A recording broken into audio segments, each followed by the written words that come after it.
Hello, mortgage brokers. Welcome back to another episode of Mortgage Tech Talks. Today we have Dean Lawton from A Better Way Mortgage, ABW Mortgage. I've known Dean for about 5 years now, just maybe over 5 years. He's one of our very first customers of Blue Mortgage. I was always super impressed by him. He has such a process and technology mindset. I saw it then, and here we are 5 years later. He was massively successful with his mortgage broker. They were one of the top, I think, if not the top mortgage brokerage, I think in 2022. And now he's taking that success and he's now a partner at A Better Way Mortgage. And he's just doing great things there. So if you want to learn about how he was so successful and how he thinks about technology enabling that success, we'll see you on the other side of this episode. It's going to be a good one. You're going to want to check it out.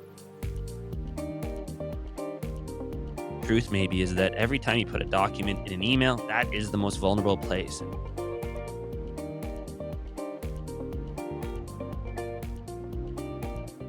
Hey, Dean, how are you? Awesome. Thanks for having me, Tom. Yeah, great to have you here. I wanted to start, and this is actually something I don't know, and I've known you for, I don't know what, 5 years now. You're one of our earliest customers.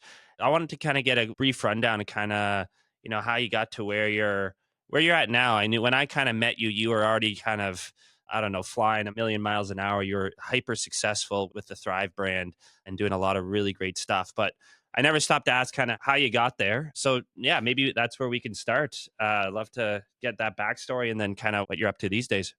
Yeah, no, happy to. When we first started talking to you, I was really just starting to kind of get my mind into process and automation workflows. And that's ultimately how we started connected, Yeah. started working together and got connected. And it was a huge help to our business from an efficiency perspective. And I think that's just how we've always been is Mm. process driven. And that's why I like this industry so much is you can make it what you want. And when I came into the industry about 2013, 2012, Okay. Yeah. I was just a mortgage broker, just trying to figure it out and learn the space. It was a lot easier back then for a lot of reasons. Why? Why was it easier? Because I joined the space like 2018, maybe. More so just around qualification and guidelines and what it would take to actually get a client Yeah. approved and ultimately funded. Like our efficiency was far higher from like getting an introduction to funding a mortgage just because a lot more mortgages got closed because of the ability that the banks had to close those transactions, which is Got it. it's just continued to get tighter every year I've been in this industry. There's been Yeah. something new that's made it harder to get a client approved. So for that reason, it was just a lot easier. And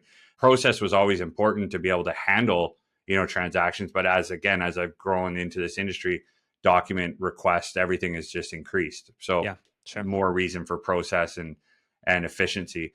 But yeah, so like when I got into the industry, I was just a mortgage broker, just trying to figure it out. I hung my license actually at Better Way Mortgage Group, which is where I am Full today. And I circle. actually Yeah. own the Yeah. company now.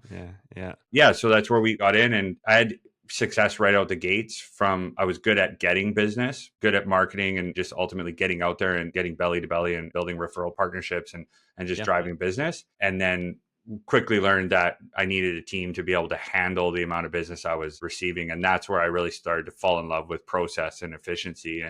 And from there, we just ended up growing a team, building these types of systems and refining these systems that we are to this day. And ultimately, when I started got connected with yourself and realized that I really needed some extra, I guess, fuel on the Firepower. fire. Yeah, Yeah. just to really be able to handle things beyond like my team. And that was where the team was getting quite large. And how could we just find some efficiency through automation workflows? Yeah. It was more than just a CRM. It was all the other things that we were able to kind of build upon when we got connected with Blue. Yeah, awesome. And obviously, you want to definitely go kind of down that rabbit hole, if you will, the tech side of things. But maybe just because it's been a theme over the past couple of weeks, especially with the new AML guidelines coming out just earlier this month, you talk about every year things getting harder and harder and harder. And I think part of that's lenders, big part of that is the regulator. What's kind of your sense for that? I chat with some people and some people are discouraged, just another thing I got to figure out. I heard Dong Lee call it, regulation inflation, right? The cost of doing another deal is just continuing to go up. And with higher costs means higher barriers to entry, which means, maybe less competition. That's kind of the negative side of things, but the positive side is all the things we hear, catching fraud and the positives that come with that, and keeping maybe the reputation of the industry in a high standard. What's your kind of sense for it? What's your kind of 2 cents? Are you more in camp A, more in camp B, a little bit of both? I would say, I mean, I definitely appreciate it from a perspective of making the business more professional, making the industry more professional. And I do believe you have to actually care about catching fraud and, Yeah. Right. putting a stop to, let's say, terrorism or any of that type of Yeah. stuff that's going Sure. on. Like you actually do Yeah. have to care about it.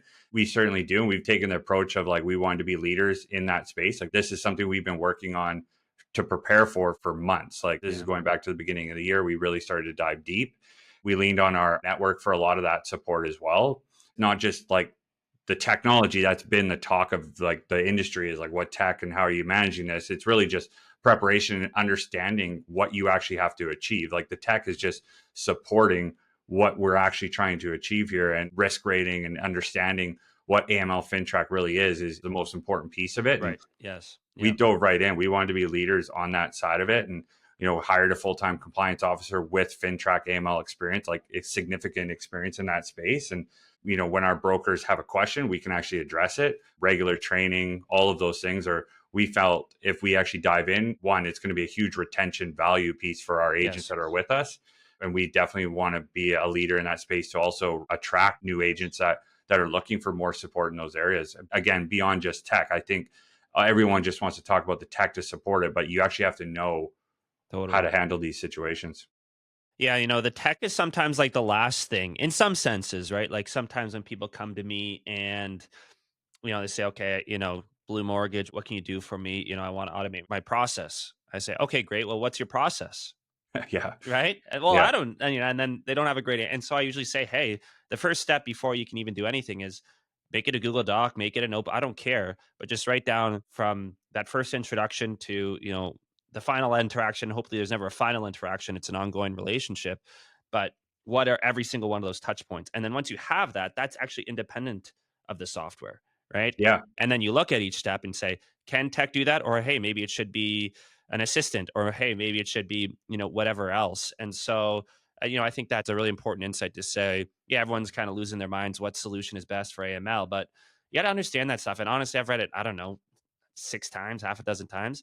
It's not super clear. So that's my take on it, at least. Oh, So for having sure. that compliance officer in place is probably just huge for you guys. Yeah. Totally. And like the reality is we don't know really a whole lot about FinTrack and AML unless you were at the bank. But even if you were at the bank, things have changed and our agents are going to have questions, and we're not the experts in that space. So that's why, we dove in, but not just to educate ourselves, but also to get support to handle it.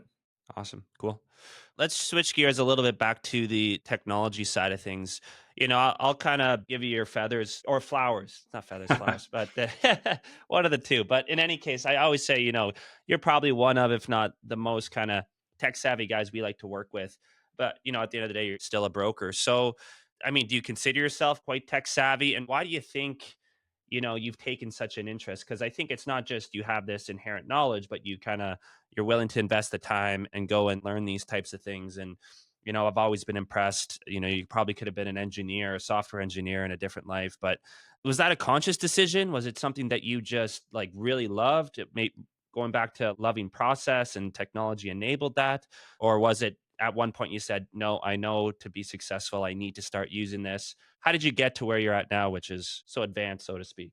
Yeah, I've always been tech savvy. I would say like that's definitely something I've always enjoyed is technology, and it just in general, whether it was like when the iPhone first came out and just trying to learn and master all the, the hidden features and buttons that occurred in these systems. So I've always had like a nerd component to that type of stuff. Yeah, same.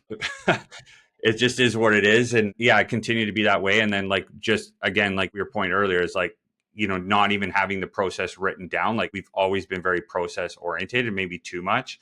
Like every role, every conversation is like a Bible and a Yeah. policy and a procedure.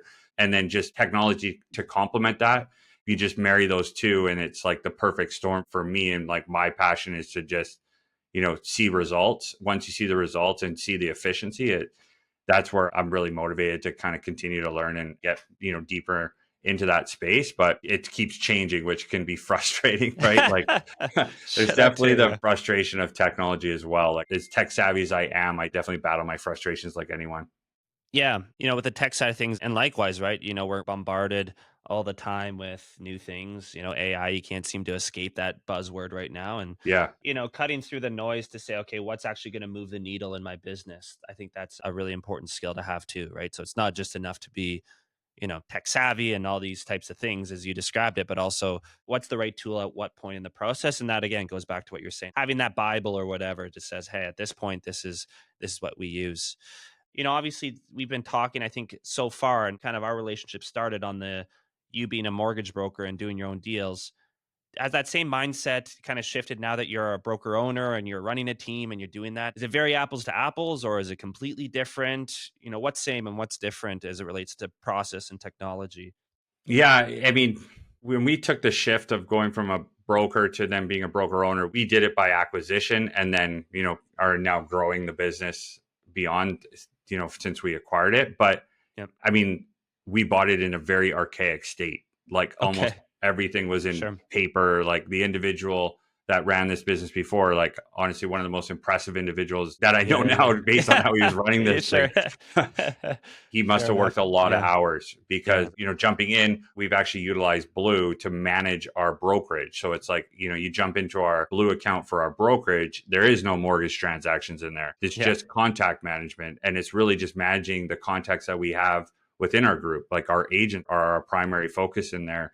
And, there's so many different things that we need to be able to track and stay on top of to give them value, and taking technology to support that. It's been a huge component. So it's been very similar from the perspective of, our thought process is the same. Like we got to manage this in an organized fashion. And how can we do that with tech? And we've just used the same thought process in that realm, but they're completely different businesses. They're Right. totally different. Yeah. As much as they're in the same industry, running a brokerage is very, very different than doing a loan transaction. But again, same thought process from process, efficiency, and just ultimately being organized. Right, for sure. And I chatted with Jeff Willis over at Newton Velocity just last week. And, he said as much, right? Where it's to say, hey, just because you're super successful as a broker, it doesn't necessarily translate to being a broker owner, because it is two separate businesses. And, understanding your skills is important. And what it sounds like your skills, if I can put words in your mouth, is, the process and the tech side of things. And luckily, I think that applies to both, right? Totally. Which is great. So you kind of talk about, okay, you're a broker. Now you're in this broker owner role, kind of still in both places. As that broker owner, what's your role in helping your agents? So now you're out there recruiting, you're doing, things, you're helping obviously the existing people in your group. How do you think about that? Like, do you say, hey, do you know what? I want to be right there in it and I want to help all my agents with all their technology and I want to get it up and running, kind of more, hey, take what you want. It's your choice. It's your business, your choice. What's the right balance between those two things? Yeah, I mean, a couple ways to look at that. I mean, first and foremost, like we couldn't do both full time. So we had to take a step Mm, out of brokering sure. to focus Yeah. on our brokers and just give them ultimate value. And we literally do wake up every day and our thought process is like, how can we give more value to our agents? So Mm, we're always yeah. trying to give more value, but we inherited a choice model. Everything we do, like we're not directional with lender choice, technology, whatever they want to do, they have that option to choose and use what they want. And so we definitely take that approach in everything we do. It's like we're doing an event on so and so, topic. Like you have the choice to come or not. Like nothing's been mandated other than, very important regulatory Yes. items Right. like AML FinTrack. Hey, we have to Yeah. learn this. You have to Yeah. you have to attend this meeting. Yeah. But outside of that, it's very much been like a choice model. And that's been the core of all of our decisions. And we're always trying to give value. So, like every day, almost every day of the week, we have some sort of regular, reoccurring training session, whether it's a lender meeting, it's a supplier around, whatever, it's appraisals, legal services, whatever it is. There's always something, a fireside chat to ensure everyone has their questions answered. Like the values here, utilize it how you want. And that's always been our approach. Yeah, interesting. I mean, I think that's definitely a big topic right now, and I think people have different opinions on it because, obviously on one side you talk about the choice, and I think that's great for individuals, and then there's the side of if I were to play devil's advocate, even though I'm a big proponent of choice and that sort of thing, is that hey, it can be unruly a bit, right? Where it's if you have 100 agents using I don't know, I'll just use an example, 100 different maybe tech, tools to book meetings, right? One's using Calendly, one's using You Can Book Me, one's using Microsoft Teams, whatever it might be. might get a little bit tougher to support that. Do you find that that's the case, or maybe not really? And where do you find the right trade off? Totally. Like what Yeah. we found is like agents really want it simple, like simplify it. And Yeah. so, yeah, we talk about a lot of different items, whether it's tech or any other services, whether it's, bank A, bank B that are doing very similar, guidelines or products or service or what have you. So definitely try to simplify the approach. And it's like, here's a set of tools that have worked well for us. Like keep it simple, like a CRM, have a CRM, at least have one calendar booking support service and a few email templates. Like just really, really simplify it. Like if you don't have those, like stop looking at anything else. Like as an example, Yeah. we do process coaching. We coined the perfect loan process, which is the Yeah. process that helped us fund 1,000 transactions in a calendar year when we were brokering with Thrive. Yeah. Like don't even try to jump into the perfect loan process when you don't have a CRM. There's Sure. no Right. point, right? Yeah. So Yeah. just really trying to simplify things for people. Like, yeah, we do talk about a lot of options, but what are the actual necessities? Yeah, I think that's huge. And I think that goes back to, we were talking about it earlier with, technology and maybe some shiny objects. I mean, we were just Yeah. at MPC. I have a little newsletter, and the tip I gave was to say, okay, at MPC, there's going to be, 1,000 things that you're going to be told, and every one of them is going to be exciting, and they probably are exciting. But if you try to do all 1,000 things of those, you're going to be probably in the same place in a year, right? You're going Totally. to try and do, 1/1000th of a thing every day, and you're going to get nowhere. And so I say, okay, well, there's this list of 1,000 things. What's your top three, or maybe what's your top one, and just absolutely crush that. And then, hey, you get a little bit of, a dopamine hit, so to speak, where it's like, hey, I did that one thing, no matter how small it is. Hey, I just did it and I got it. And hey, maybe I got it just a little bit more efficient, where it's that much easier to do number two. And then it's, hey, that much easier to do number three.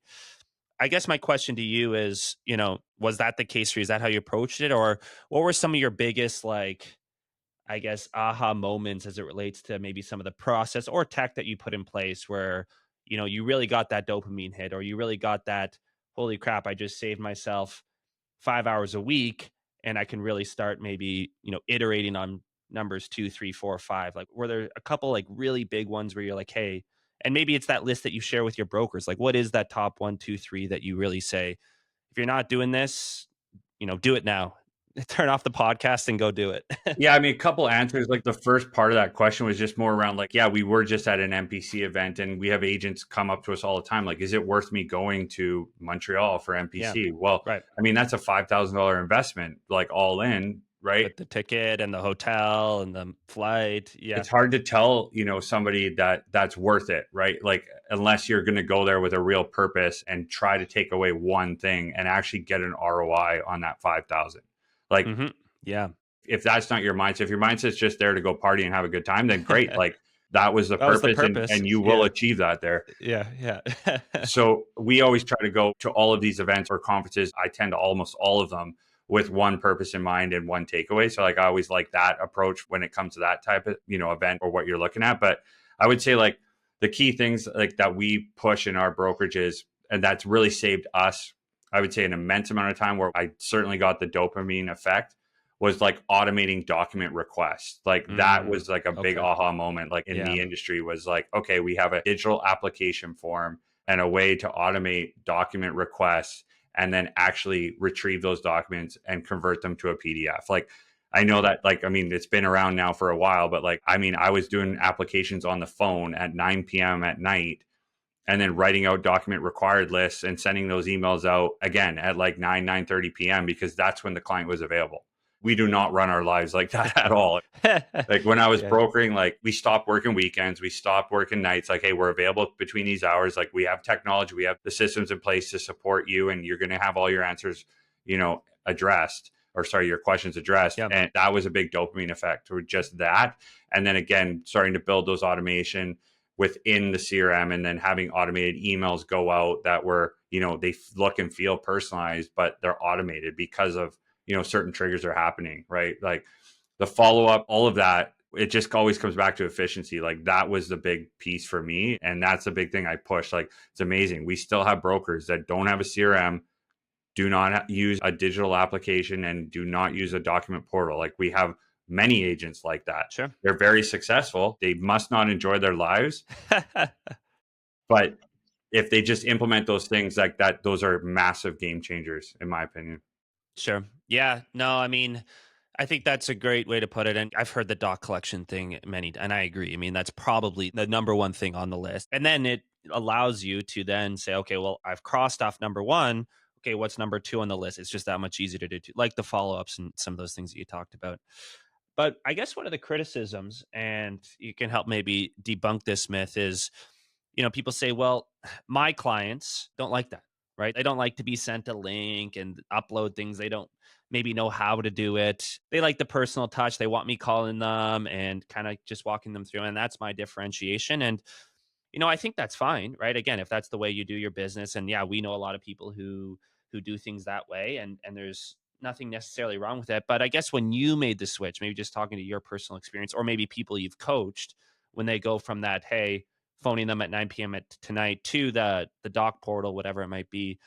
Is that true in reality? What's been your experience with that? Like, Yeah, I mean, I think it's always comes down to like messaging and how you position it to the client up front. yeah. We had a lot of like criticism. Like we were one of the earlier like adopters to like actually pushing out a digital app.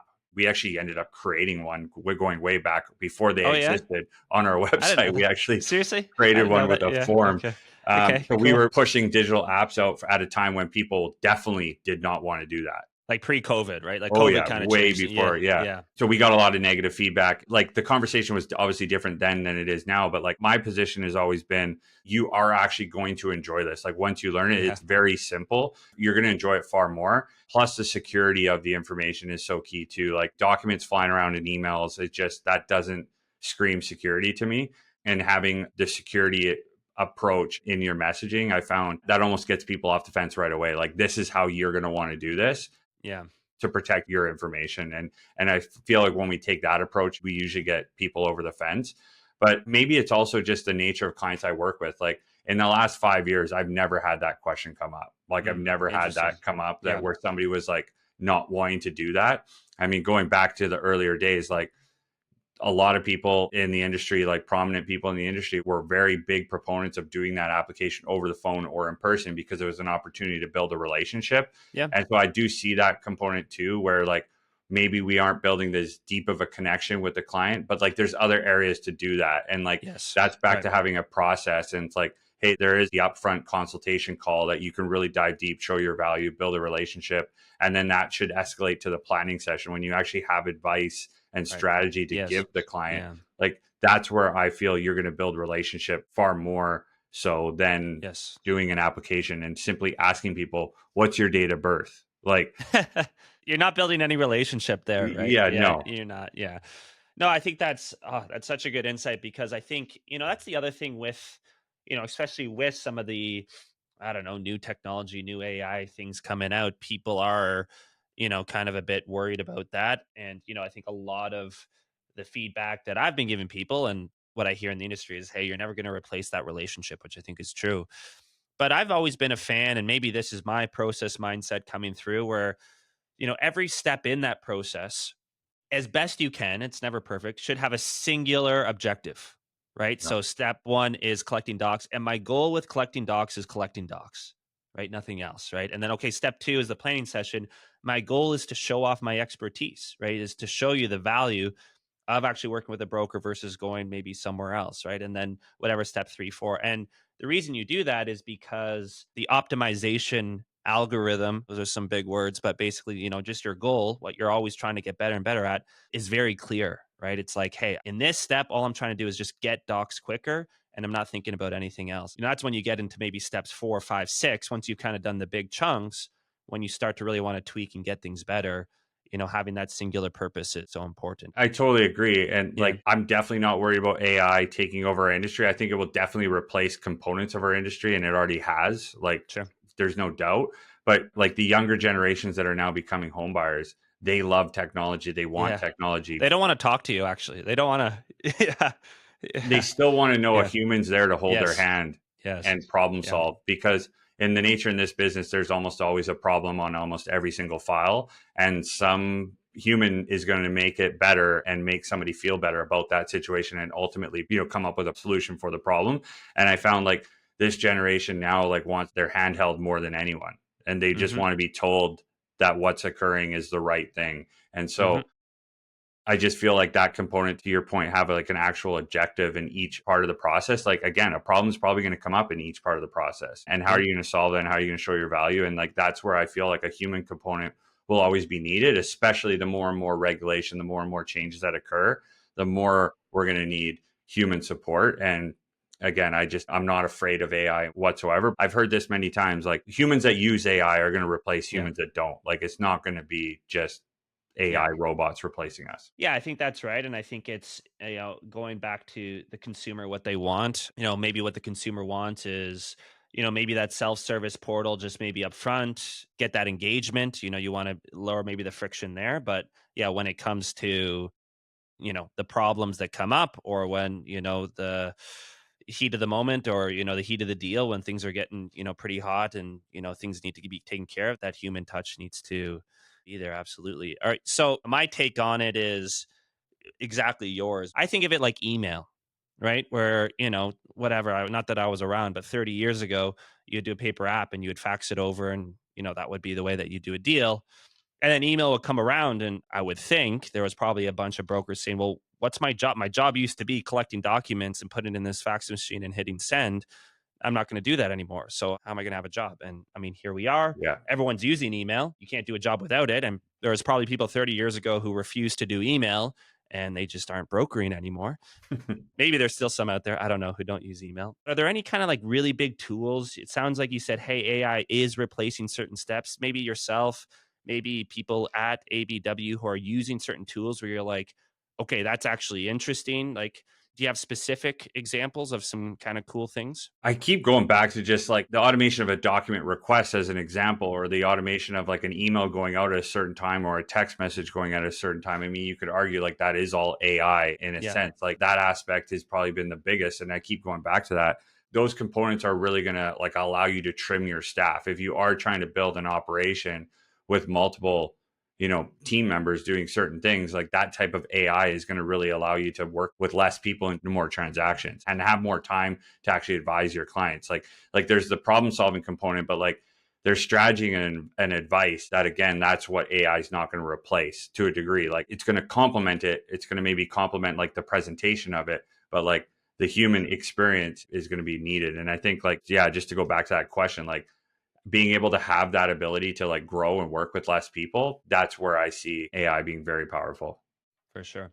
Yeah, I feel that we're kind of in this interesting moment. There's these two kind of forces, and we talked about both of them. One is, yeah, some of these new technology, which is deflationary, right? Costs should go down, against increased regulation, which is, forcing costs to go up.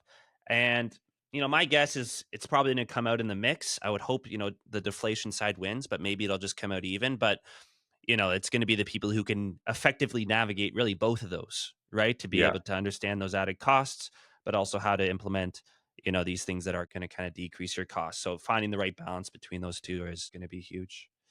I guess maybe just to wrap up, love to kind of get like the forward looking, like what does the next, call it 5 years, look like for you? Like both in terms of maybe the tech side of things, like what are maybe some things you're looking forward to or excited about, or if you had a crystal ball, you'd say is coming and we got to be ready for it. But then also just kind of you personally, like what are some of your big objectives? How do you see the market shifting, and where you can find your spot in that shifting market?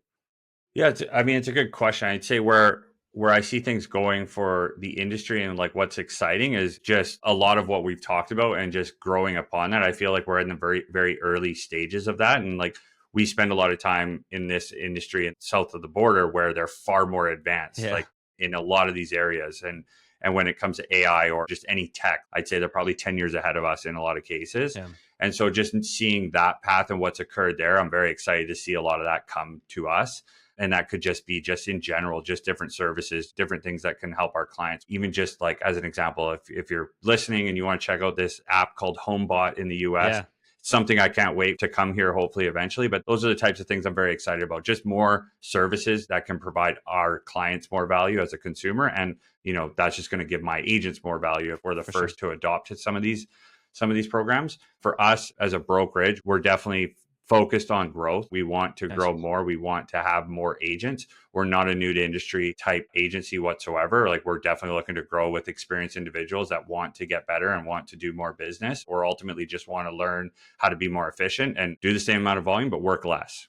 Yeah, for So sure. those are the types of profile that we're certainly looking to grow within our brokerage. So just having more people that are willing to share and collaborate and get better together is what we're focused on. And that just comes to back to like a very collaborative coaching environment. That's what we're trying to build upon.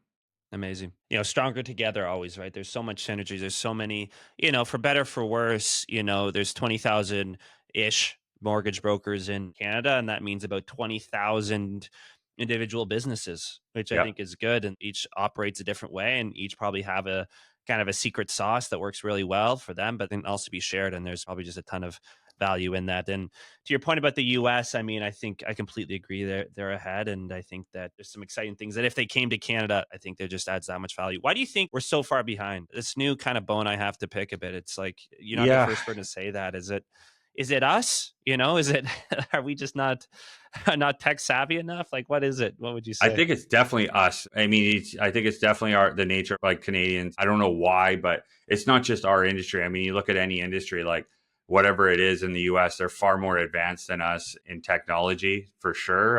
Yep, Even just like sales culture, work ethic, like I find it's a very different beast down there. And totally. Yes. when you have that mindset, it just all kind of creates a much more powerful stream forward than maybe we have here. Maybe we're a little less trustworthy, I don't know, or we're a little bit more protective of us and our personal, desires or whatnot. But I've spent a lot of time coaching down there, and it's very different from that perspective. And Yeah. but again, we've made massive improvements in the last 5 years, and I think that's just a roller coaster or a snowball that's going to continue to grow. I would tend to agree. I think it's a culture thing, right? We're in what we call SaaS Academy. It's this thing. It's actually founded by a Canadian, Dan Martell from Kelowna, but we're in his, and it's mainly Americans in it. We were just there in Chicago just last week, actually. And yeah, it's a different tone. It's a different kind of energy in that room. And I think, as Canadians, if we want the things we see down there, I think we got to maybe emulate that a little bit more. So Yeah. yeah. Listen, Dean, we're kind of coming on time here, but this is amazing. I learned a ton. I appreciate it. I always like these conversations 'cause even though we've known each other for 5 years, there's a ton that I actually learned just in this convo about you and kind of where your head's at. So I really do appreciate the time. If people listening want to, I guess, learn more about you and what you're up to, at ABW, what would be the best way to get in touch? Yeah, join abw.ca. That's our website. That's probably where you'll find most of the resources and how to get in touch with us. We're pretty much all over social media, A Better Way Mortgage Group. Should be fairly easy to find in this industry, given it's so small. Yeah, yeah, sure. And we'll put the link in the show notes so it's there too. But thanks Cool. again, Dean, and I'll chat with you later. Awesome. Thanks, man.